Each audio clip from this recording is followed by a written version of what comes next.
Bismillahirrahmanirrahim. Assalamualaikum warahmatullahi wabarakatuh. Alhamdulillahi rabbil alamin.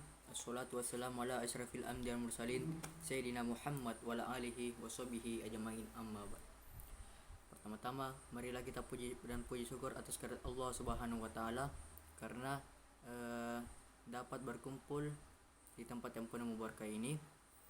Yang kedua, salat berserta salam atas kunjungan Nabi kita, Nabi Allah, Nabi Muhammad SAW, Nabi yang telah membawa umatnya dari alam kegelapan menuju alam yang terang menerang. Baik, langsung saja.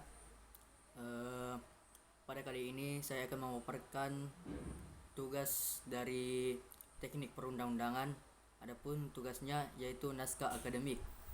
Baik, naskah akademik adalah hasil penelitian atau pengkajian hukum dan hasil penelitian lainnya terhadap suatu masalah tertentu yang dapat dipertanggungjawabkan secara ilmiah mengenai peraturan mengenai masalah tersebut dalam suatu rancangan undang-undang perda provinsi atau raperda kabupaten kota sebagai solusi terhadap permasalahan dan kebutuhan hukum masyarakat.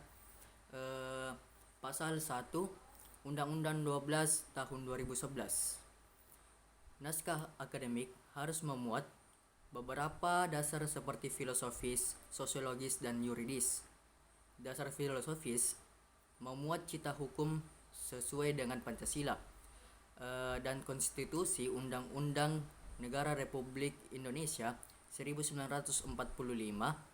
Tujuan agar suatu perundang-undangan mempunyai visi dan dapat berlaku waktu yang panjang. Nah, dalam sosiologisnya memuat kondisi praktik di masyarakat yang ada tujuannya agar peraturan dapat berlaku efektif karena diterima masyarakat secara wajar. Adapun dasar yuridisnya, perundang-undangan memiliki kaidah yang sah secara hukum atau pertimbangan alasan hukum atau menjamin kepastian hukum. Adapun fungsi naskah akademik yaitu jadi beberapa fungsi naskah akademik yaitu yang pertama sebagai dokumen pembahasan atau positive paper. Terdapat beberapa poin. Yang pertama, naskah akademik akan memberi arah kepada para pemangku kepentingan atau stakeholders. Yang kedua, memudahkan pada saat pembahasan. Yang ketiga, sebagai dokumen kebijakan.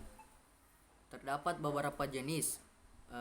Terbagi lagi. Yang pertama, naskah akademik merupakan potret berbagai hal, potret ataupun peta tentang berbagai hal terkait dengan peraturan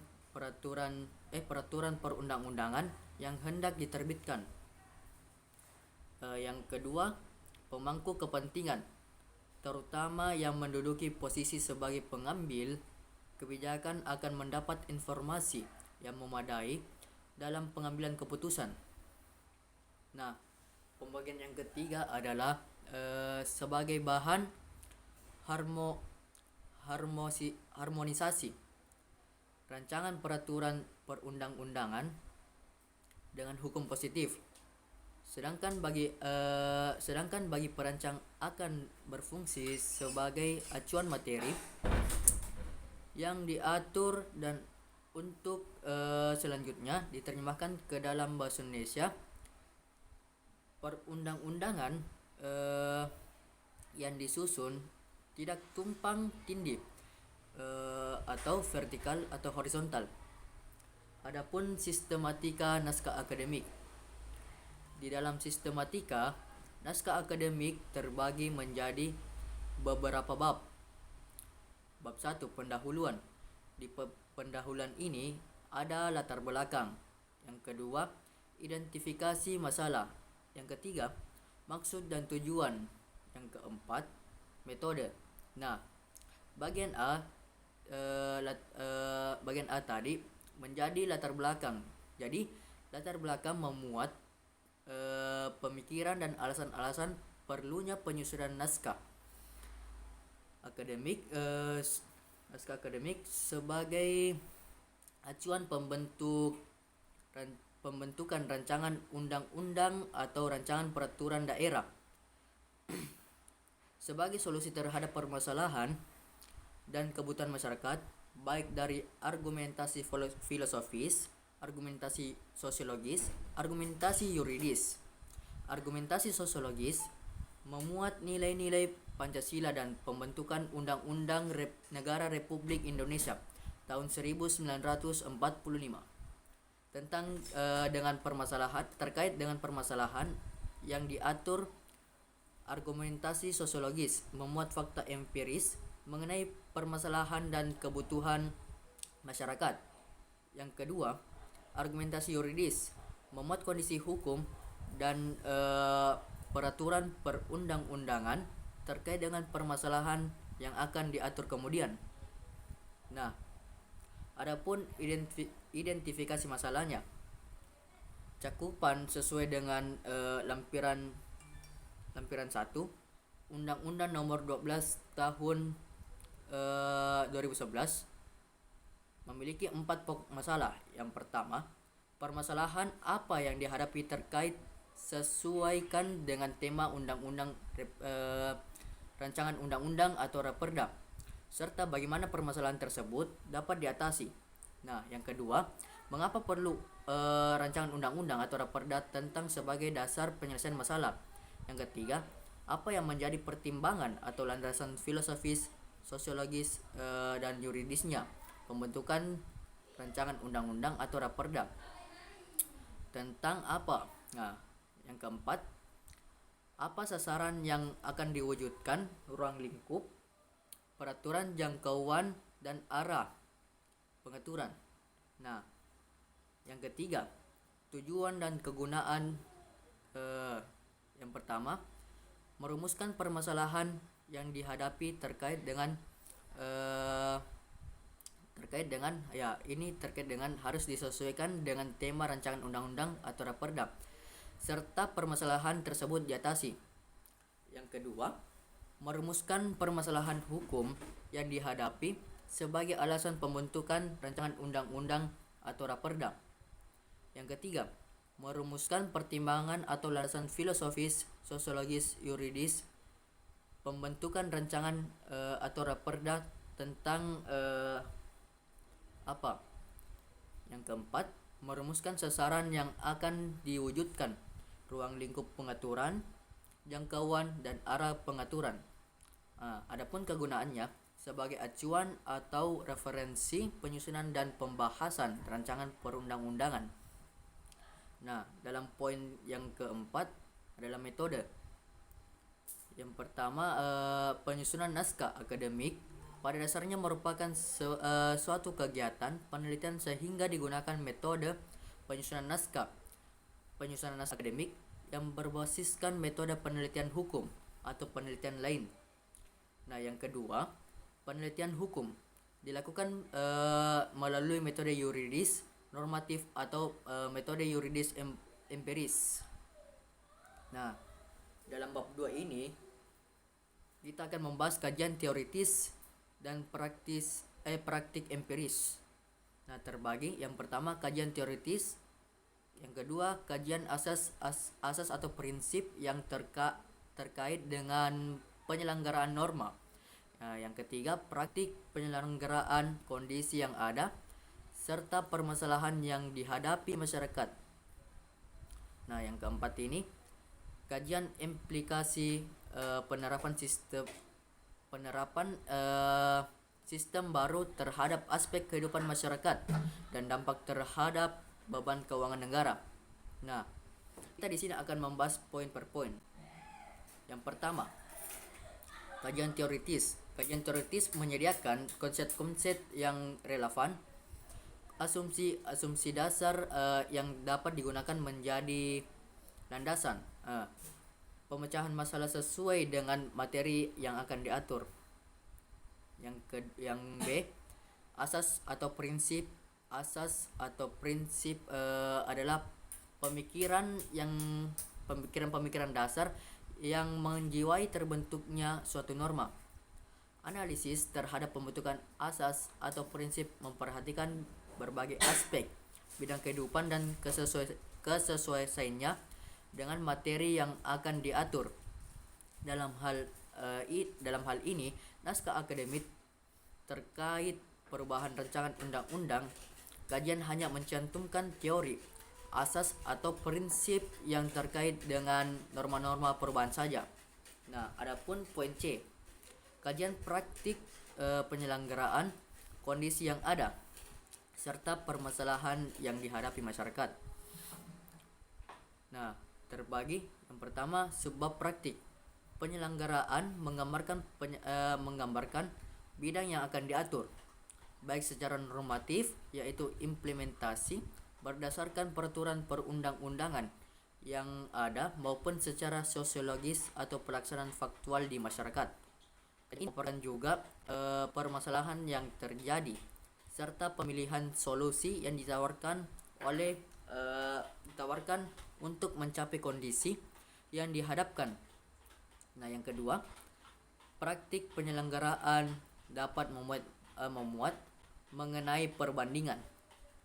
Nah, terbagi lagi. Yang pertama, penyelenggaraan di negara lain, atau yang kedua, penyelenggaraan bidang lain yang dapat menjadi best praktik dalam memberikan gambaran bagi penyusun materi muatan rancangan undang-undang atau raperda.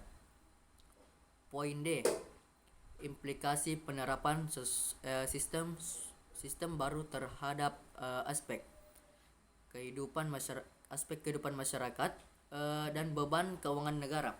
Nah, di sini terbagi lagi. Yang pertama, dampak pengaturan mencakup tentang kehidupan masyarakat, keuangan negara, manfaat dan kerugian dari norma yang akan disusun antara lain. Yang pertama, aspek sosial, aspek budaya, aspek ekonomi, aspek lingkungan, dan aspek good. Nah, penerapan sistem baru ini akan berdampak atau tidak terhadap beban keuangan negara. Yang kita beralih ke bab ketiga, yaitu evaluasi dan analisis peraturan undang-undang terkait. Yang pertama, menginventarisasi peraturan undang-undang yang memiliki keterkaitan dengan rancangan undang-undang atau raperda yang akan disusun. Yang kedua, melakukan harmonisasi peraturan undang-undang secara vertikal dan horizontal untuk memastikan bahwa rancangan undang-undang atau raperda yang disusun tidak bertentangan, tidak menimbulkan tumpang tindih dengan peraturan undang-undang yang sudah ada. Baik, poin selanjutnya, menganalisis status peraturan perundang-undangan yang ada setelah peraturan perundang-undangan baru disahkan atau ditetapkan. Kemudian materi muatan peraturan yang dianalisis harmonis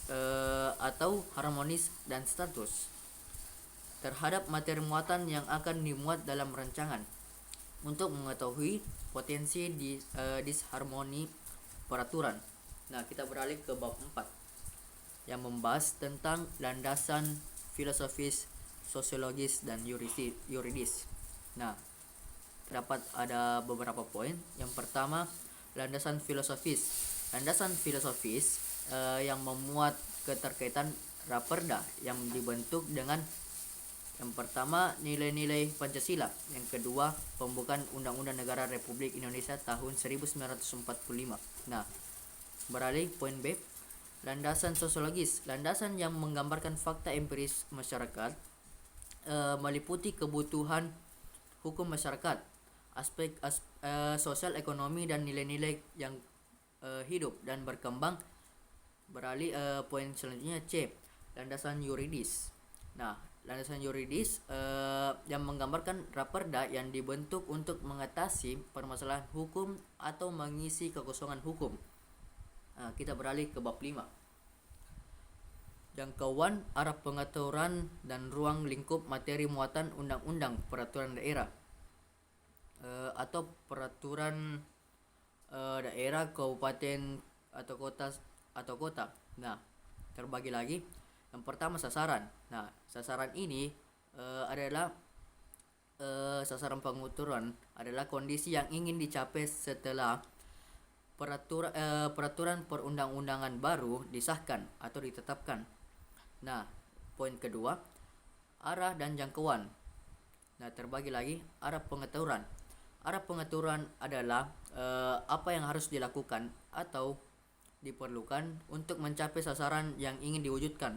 Nah, selanjutnya jangkauan pengaturan meliputi yang pertama, subjek pengaturan adalah pihak yang memiliki hak dan kewajiban atau diberikan kewenangan berdasarkan peraturan perundang-undangan yang telah disahkan atau ditetapkan. Nah, yang kedua, objek pengaturan adalah sebagai sesuatu yang berada dalam pengaturan hukum dan dapat dimanfaatkan oleh subjek hukum. Nah, poin yang ketiga, ruang lingkup materi muatan. Nah, terbagi lagi ketentuan umum, yang kedua materi yang akan diatur, yang ketiga ketentuan sanksi jika diperlukan, yang keempat ketentuan peralihan jika diperlukan, dan ketentuan penutupan. Nah, kita beralih ke bab 6, penutup. Jadi di penutup ini kita akan membahas kesimpulan. Jadi kesimpulannya menjawab sesuai dengan identifikasi masalah. Nah, yang kedua saran. Sarannya memuat antara lain yang pertama, perlunya pemilahan substansi naskah akademik dalam suatu peraturan perundang-undangan dan peraturan perundang-undangan di bawahnya. Nah, yang ketiga, rekomendasi tentang skala prioritas penyusunan rancangan undang-undang atau rancangan peraturan daerah dalam program legislasi nasional atau program legislasi daerah. Nah, yang ketiga, kegiatan lain yang diperlukan untuk mendukung penyempurnaan penyusunan naskah akademik lebih lanjut. Nah, baik, itulah pemaparan dari saya. Lebih dan kurangnya mohon dimaafkan. Assalamualaikum warahmatullahi wabarakatuh.